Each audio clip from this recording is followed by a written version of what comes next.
Trên cơ sở thực tiễn đất nước và tham khảo ý kiến của các tổ chức quốc tế, kinh nghiệm của các nước, Bộ Y tế đã tham mưu cho Chính phủ ban hành nghị quyết số 128, triển khai chiến lược thích ứng an toàn, linh hoạt, kiểm soát hiệu quả dịch bệnh COVID-19.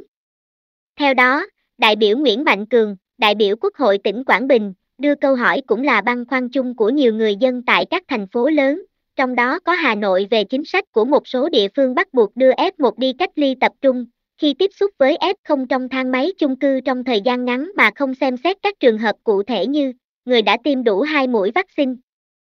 đeo khẩu trang, thực hiện nghiêm túc 5K.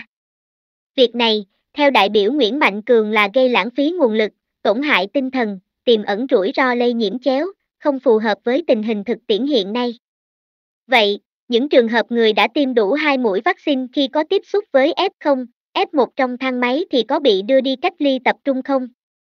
Trả lời chất vấn của đại biểu Nguyễn Mạnh Cường, Bộ trưởng Bộ Y tế Nguyễn Thanh Long cho biết, về vấn đề này, Bộ Y tế căn cứ trên nghị quyết số 128 và quyết định số 4800 đã có hướng dẫn về việc xét nghiệm,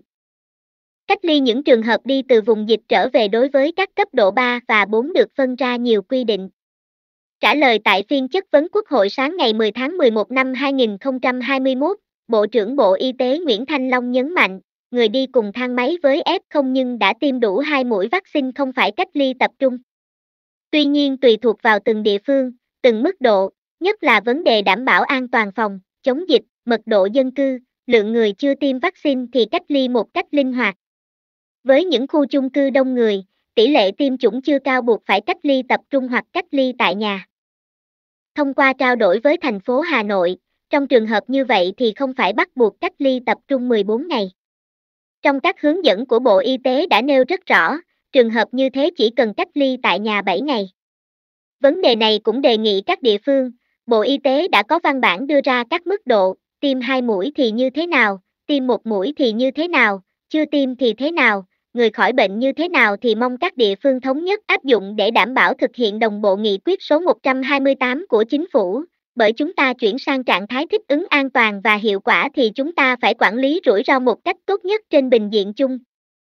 Bộ trưởng Bộ Y tế Nguyễn Thanh Long khẳng định tại buổi chất vấn sáng nay ngày 10 tháng 11 năm 2021. Cảm ơn quý khán giả đã xem bản tin.